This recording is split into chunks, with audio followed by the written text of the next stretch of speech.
po talaga magkakasundo ang bagay ng ngayon para sa hinaharap. Ngunit, hindi ibig sabihin noon ay hindi ka gagamit ng iyong pananampalataya upang harapin natin ngayon ang ating kinakaharap na sitwasyon. Mga kapatid, bagamat maraming nangyayari sa ating paligid, lalo higit sa ating bansa,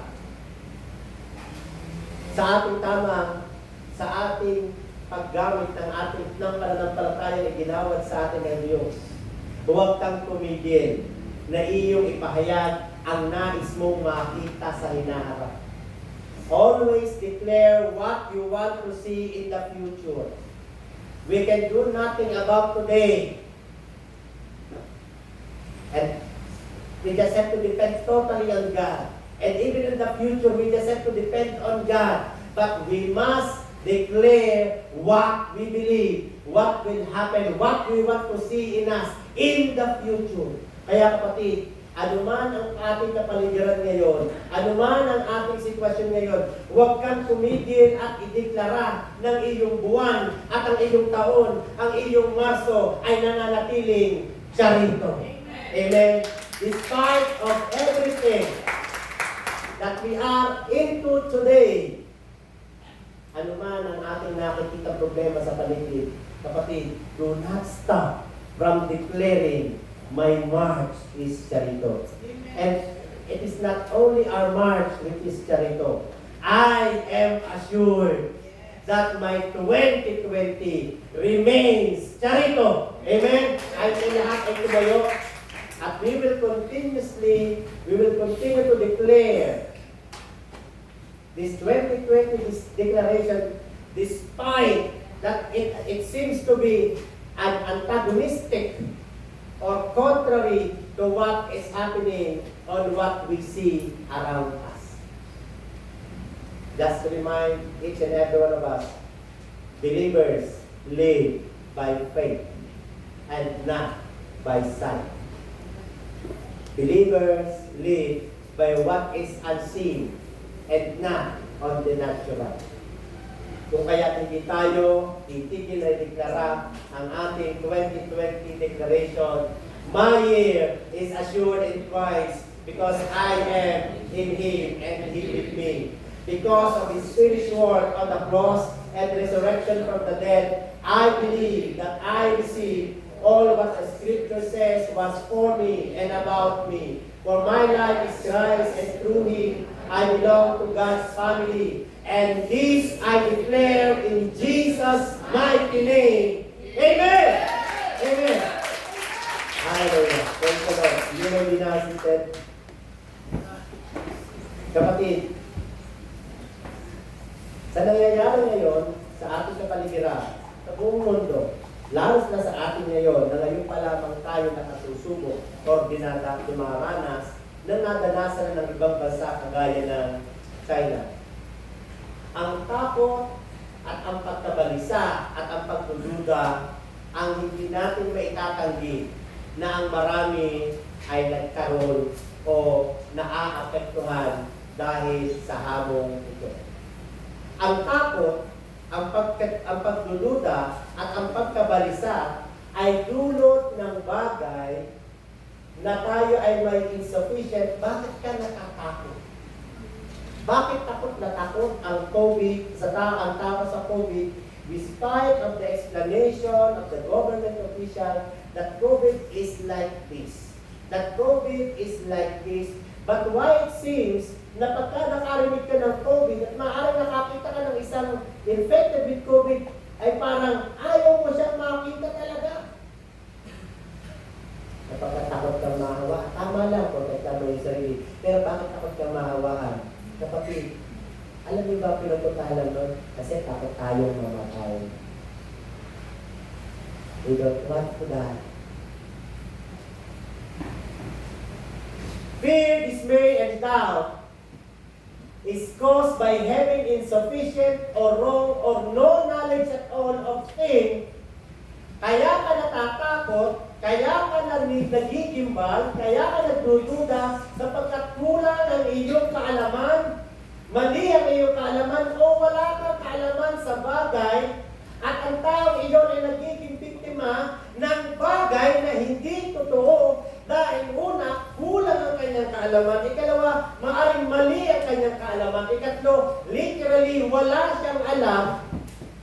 Kung kaya ang pinaniwalaan niya ay mga bagay na hindi totoo, walang basihan, at yun ang kanyang pinanghawakan. And most of the time, ikinakalat pa natin ito.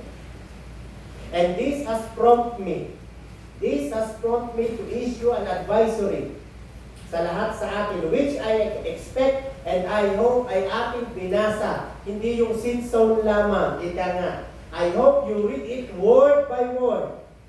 Na ina-encourage ko ang bawat isa, huwag tayong maging kasangkapan ng pagpapasa ng maling balita sa Facebook, sa GC o sa group chat, o sa ating mga kakilala, sa kapitbahay, sa ating pamilya. Let us not be an instrument of disseminating false and untrue issues or facts.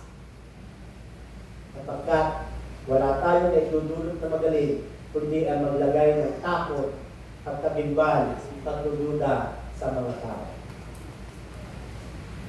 At the same time, gayon din naman, insufficiency or ignorance about a thing a person may have. Kaya ka natatakot, kaya ka nagigimbal, kaya ka nag-aalala, kaya ka nagdududa sapagkat salat ka sa kaalaman o wala kang alam na ikaw pala ay mayroon noon. Kagaya halimbawa ng karapatan or possession or whatsoever, may karapatan ka, hindi ko alam. Kung meron kang pag-aari, hindi ko alam. Dahil sa hindi mo alam, at dahil sa hindi mo inalam, ikaw ay napupunta dito. Natitiktima ka na pag sinabihan ko, alaka, madali kang mahawa. Dahil sa hindi mo alam, ikay naniniwala. Hindi mo alam na ikay may karapatan. Hindi mo alam na ikaw ay may pag-aari. And that disables you to live and fight for it. Iyon ay ginagawa kanyang paralitiko.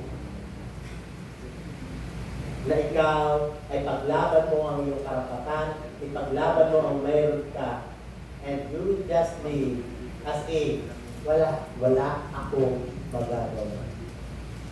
Christians, can we not really do nothing about the situation today? Wala ba talaga tayong magagawa sa ating sitwasyong kinakaharap? Technically, yes. There's no vaccine. Technically, yes. We really have to comply with the government ordinance. We have to practice social distancing. We have to practice yung paglilinis ng kamay, yung laging pag-aalcohol. We have to at least set quarantine sa ating sarili doon sa ating bahay. Hindi tayo pag-alagala. Yes, those are technical things. Pero kapatid, ano na ang ginawa ng bawat isa sa atin para sa bagay na ito bilang isang mananampalataya na ang sabi natin, bilang isang mananampalataya, hindi tayo nabubuhay sa nakikita, tayo nabubuhay sa bagay, kundi tayo nabubuhay sa pananampalataya. Sa panahon ito, ang ating kaisa-isahang magagawa ay ang manalangin. Ang manalangin. Kaliwas sa itinuturo ng mga marami at kumukontra sa biyaya. Sasabi na po, tamad manalangin ang biyaya. Sapagkat sa kanila, ang panalangin ay laging hini.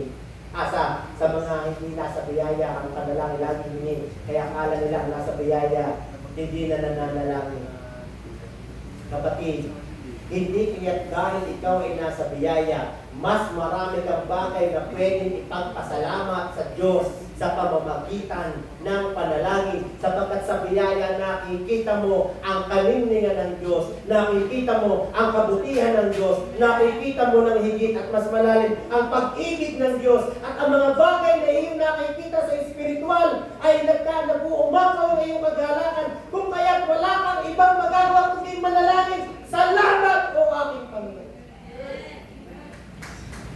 we pray about the situation today.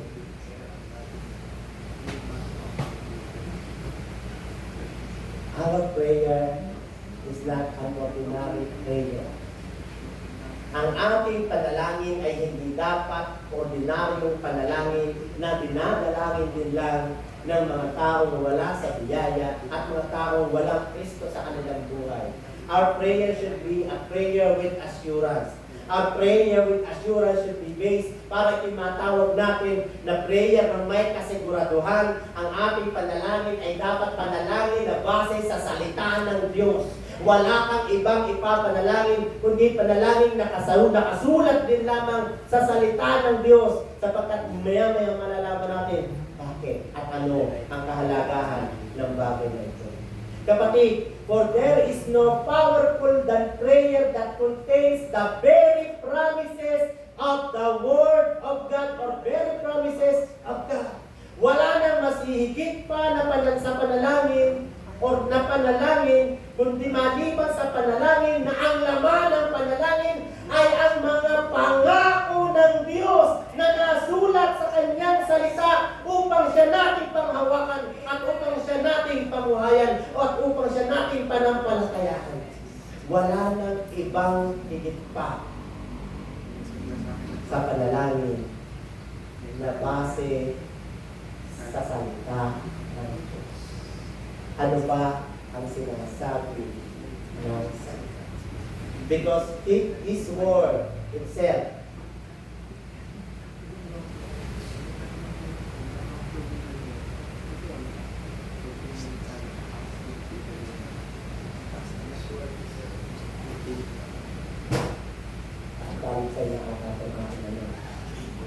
His word itself is our assurance. Ang salita niya mismo ang ating kasiguraduhan. Ang salita niya mismo ang ating tatak.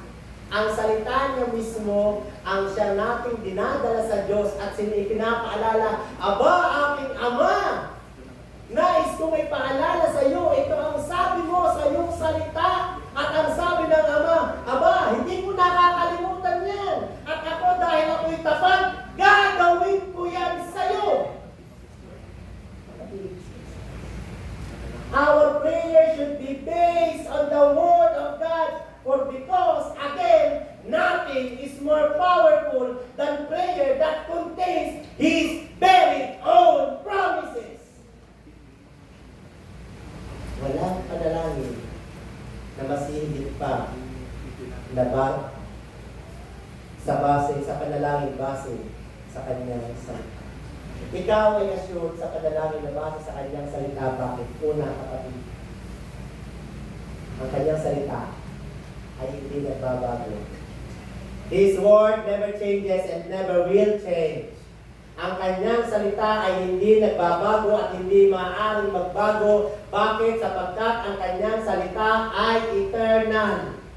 Ang Kanyang salita ay pangwalang hanggan. Ang Kanyang salita ay everlasting. Ang Kanyang sinalita ay hindi na maaaring kagaya ng ating sinasabing, bawin mo ang iyong salita, bawin mo ang iyong salita. Hindi. Ang Diyos, when He spoke, it is to be done. It will be done. And therefore, His word will never change. His promise unto us will never change. Ano promise sa'yo ng Diyos? Ang ikaw ay proteksyonan. Hindi magbabago ang Kanyang pangako na ikaw ay Kanyang poproteksyonan noon, ngayon, at magpakailanman.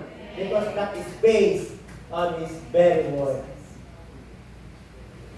Your word, Lord, is eternal. It stands firm in heaven. Heaven and earth will pass away, but my word will never pass away. Remember, God just spoke His word once. At pag yun ay Kanya nang nasalita, ang susunod doon ay ang mangyari na ito. Hindi po ang ating Diyos ay laban bawit. Kung hindi, ang sinabi niya ay sinabi niya. At ito'y magaganap. At ang sabi ng Diyos, mahal ko kayo. May mahal bang amang Diyos na pababayaan ang kanyang anak? Wala. May mahal ba, may nagmamahal bang amang Diyos na hahayaan ang kanyang anak na magdusa? Mayroon bang mapagmahal na amang Diyos na ang sabi niya, mahal ko kayo, ngunit ginugutom? Mayroon bang mapagmahal na Diyos ang sabi, mahal kita, ngunit hinahayaan nakaratay ka sa banig ng karamdaman at hindi ka gumaling-galing? Wala. Hindi maaaring mabago ang salita ng Diyos. Ang isa pang bagay na dapat natin malaman patungkol bakit tayo sigurado na kung ang ating panalangin ay base sa salita ng Diyos. Kanina, hindi ito nagbabago at hindi magbabago kailanman. Ang ikalawa, ang kanyang salita ay nagaganap sang-ayon sa kanyang kapahayagan. Magaganap at magaganap ang kanyang salita. His word, He can fulfill His own revelation. Magaganap ang pangako ng Diyos. Magaganap ang sinalita ng Diyos sang-ayon sa kanyang kagustuhan at sa kanyang panahon. Nang hindi mapipigilan, nang hindi kailangan ang iyong pakikialam. Ang sabi dito, and He sent out His word, and He healed them, and He rescued them from the grave. Nangyari ang bagay na pag sinabi ng Diyos na ikaw ay kanyang poproteksyonan, kapatid, mangyayari, mapupulpil ang salita ng Diyos na ikaw ay tatanggap ng proteksyon sa Kanya sapagkat yun ang kanyang salita. Iyon ang kanyang salita. Bakit ka natatakot? Bakit ikaw ay nangangarap at nakikipagpunahan? Pagkamat kailangan natin, bakit kailangan kang maging biktima ng mga maling impormasyon? Bakit kailangan na ikaw ay makisawsaw sa mga taong takot na ay tatakutin mo pa? Samantalang ito ang kapangyarihan ng salita ng Diyos. His word is self-fulfilling. At alam niyo ba na ang Diyos, dahil sa kanyang salita ay self-fulfilling, alam niyo ba na ang isang karakteristik ng Diyos, that He Himself watches over His word, making it true. Ang Diyos mismo ang tumitingin at sinisigurado niya na sa kanyang pagtingin na nangyayari ang kanyang salita according to His purpose. Ang Diyos mismo ay sisiguraduhin niya na mangyayari at magaganap ang kanyang pangako according to His purpose. And the Lord said to me, sabi ni Jeremiah, you have seen correctly, for I am watching to see that my word is fulfilled. Hindi hahayaan ng Diyos sapagkat siya mismo ang nagbabantay. Siya mismo ay hindi pumipikit kahit konti, kahit maiksi. Hindi siya pumipikit. Bagkus ang kanyang ginagawa ay binabantayan niya ang kanyang salita. Ang kanyang salita, ang protection ko ay nasa inyo. Sisiguraduhin niya na mangyayari ang proteksyon na pinangako niya sa iyo. Kapatid, hindi lang po ang Diyos nagsabi. Sinisigurado niya mangyayari ang kanyang sinasabi.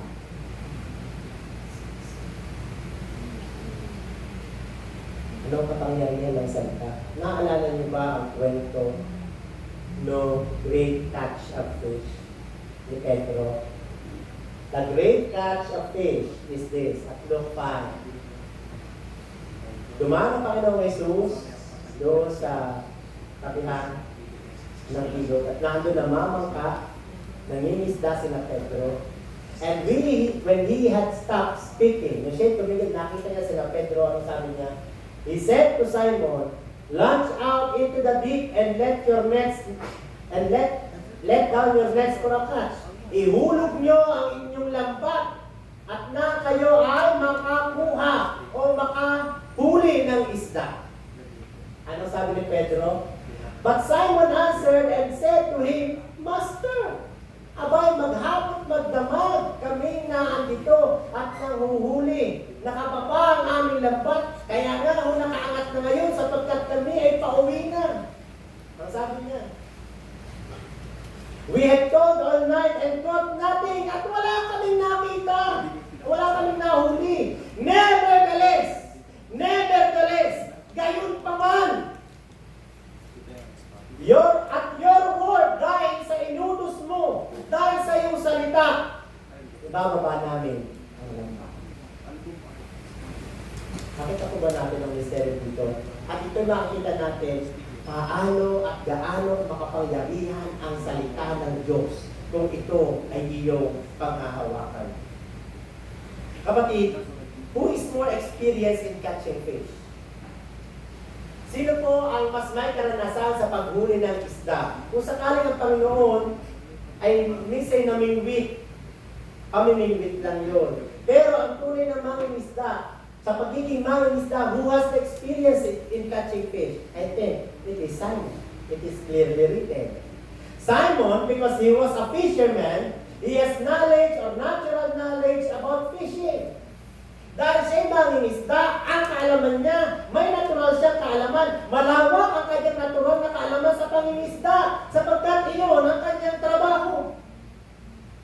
So kung ating titignan sa sitwasyong ito, na nung dumaan ang Panginoong Jesus, at nakita niya sina Pedro, naghahanda na ng kanilang pagbalik sa dalampasigan sapagkat wala silang huli. Ano ang sabi ng Panginoong Jesus? Ibaba niyo ngayon yung lambat. Pero ano sabi ni Pedro? Na nagpapakita na sila yung expert, aba Panginoon, maghapot magdamag na kami naririto, ngunit wala kami nakita. Peter has this wide experience about fishing. Alam niya kung mayroong makukuha or wala in the natural. Ang ating Panginoong Jesus was a carpenter. Alam natin yan. Ang ating Panginoong Jesus ay isang karpintero.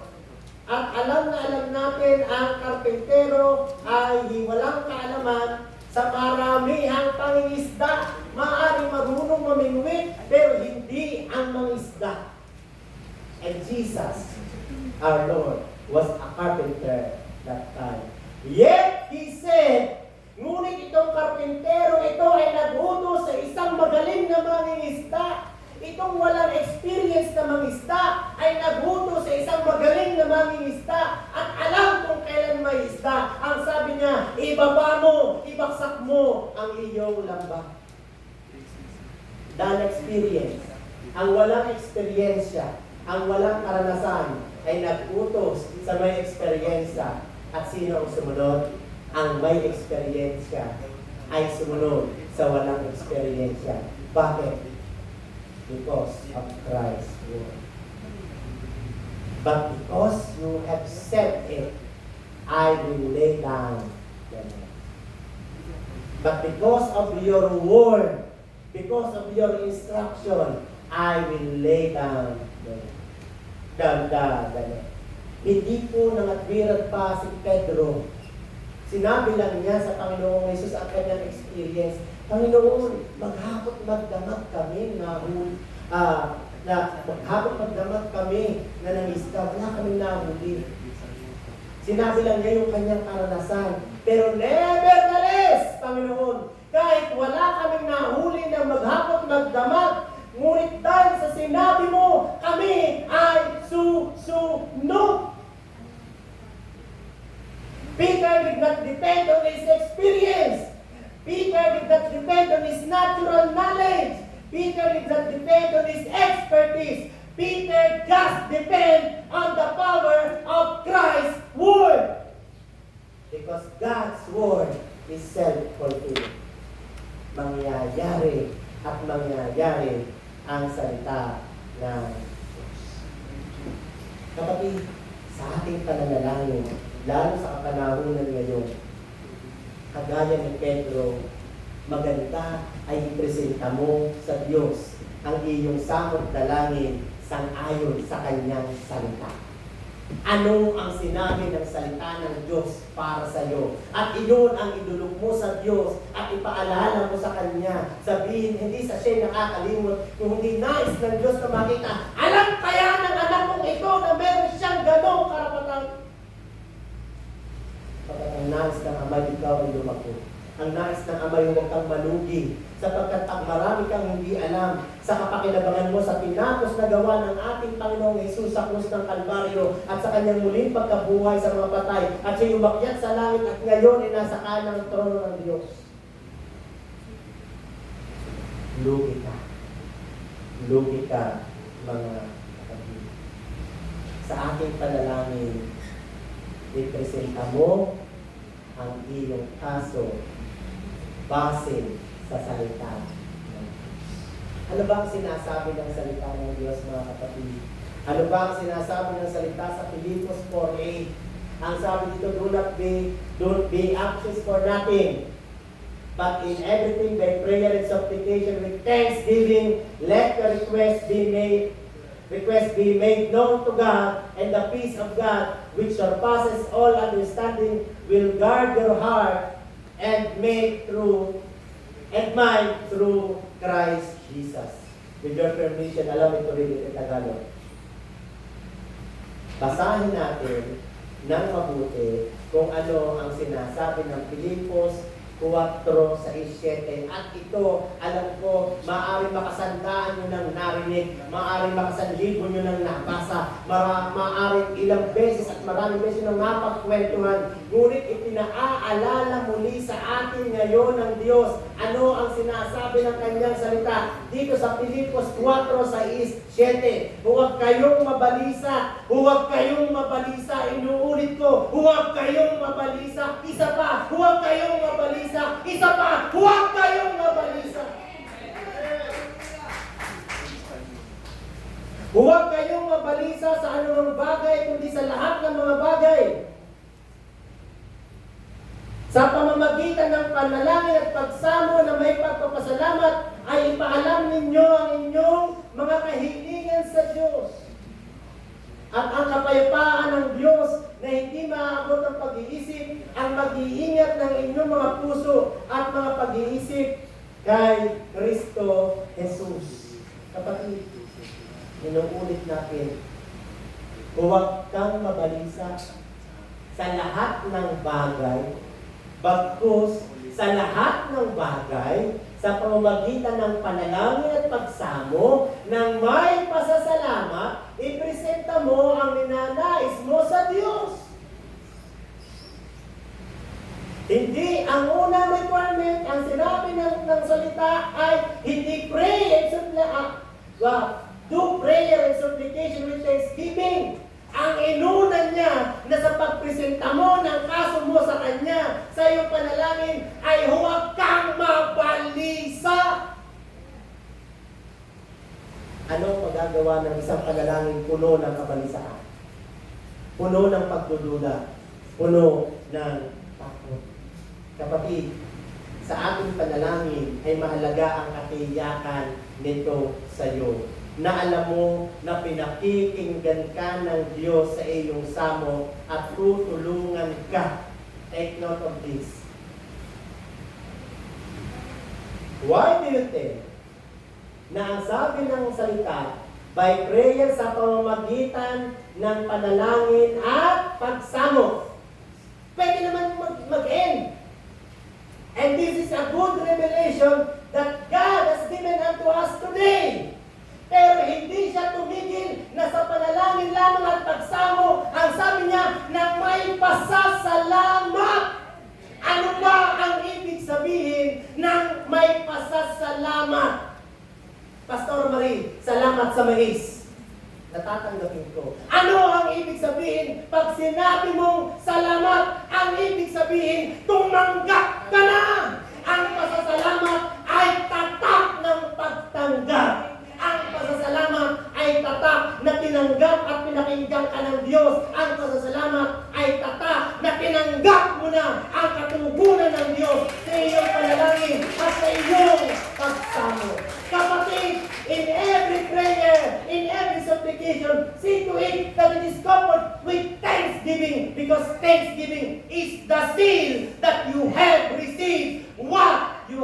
made according to God's purpose and will. Ang pasasalamat ang tatak na ikaw ay tumama. At ito dapat ang mag-iiba sa ating panalangin. Kaya nga ang nasa biyaya, puro pasasalamat sapagkat tayo'y nananampalataya, tinanggap na natin ang lahat ng mabubuting bagay na inilaan para sa atin ng Diyos. Hindi ka maaaring ang panalangin, ang gaya ng aking sinasabi sa iyo, kapatid, sa inyo kapatid, it is the seal that your prayer is heard and answered, or was heard ay narinig at sinagot. Kapatid, kailangan ay tiyak sapagkat ang panalangin based on this word sealed with thanksgiving is effective. Bakit? Sapagkat hindi po pwedeng i-deny ng Diyos. Hindi niya po pwedeng i-deny ang kanyang sarili sapagkat ang Diyos ay tapat na Diyos at ang pagkatapatan ng Diyos ay kalikasan ng Diyos. At pag sinabi mong kalikasan, you cannot take it away from Him. Ang kalikasan ng Diyos ay siya tapat na Diyos. Kung kaya't ang kanyang kalikasang pagiging tapat ay hindi maaaring mawala, hindi maaaring mabago, sapagkat ito ay kanyang kalikasan. At ang sinasabi, sa kabila ng tayo'y hindi or kulang or walang pananampalataya, nang walang katapatan, siya ay nananatiling tapat. Sapagkat hindi niya po pwedeng itanggi ang kanyang sarili na ang kanyang sarili ay tapat sa lahat ng kanyang pangako. Kapatid, pero bakit nauuna ka, mahal ka Christian? Bakit nauuna ka gumawa ng mga bagay na exage? Bakit nauuna ka sa mga bagay na dinay mo pa ang mga walang pananampalataya? Hindi maaaring magbago ang Diyos sapagkat siya ay tapat at hindi maaaring magbago ang kanyang katapatan.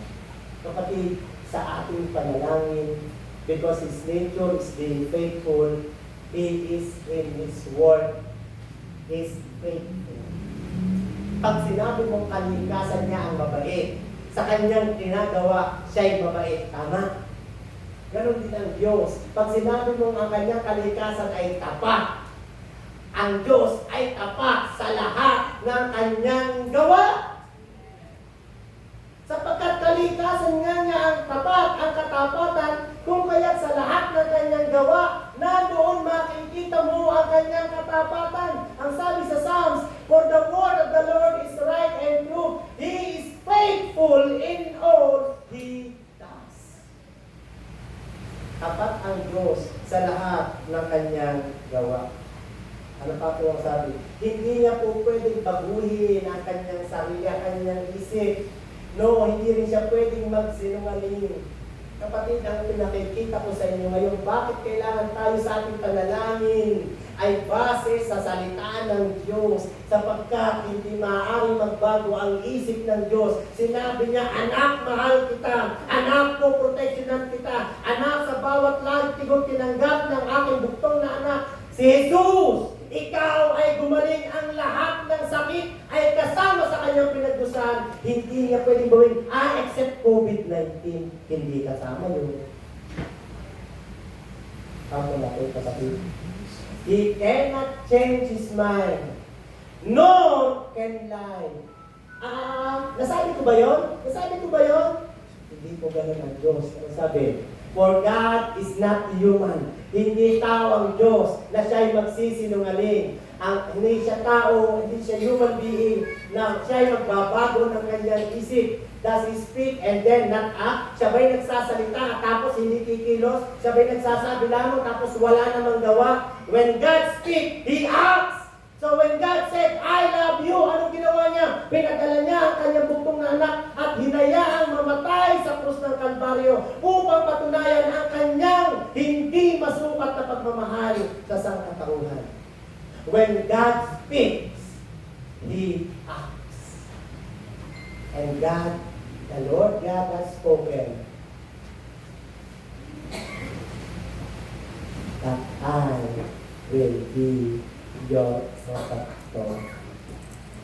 Ang protection niyo ay ako at kayo ay aking po-protection na.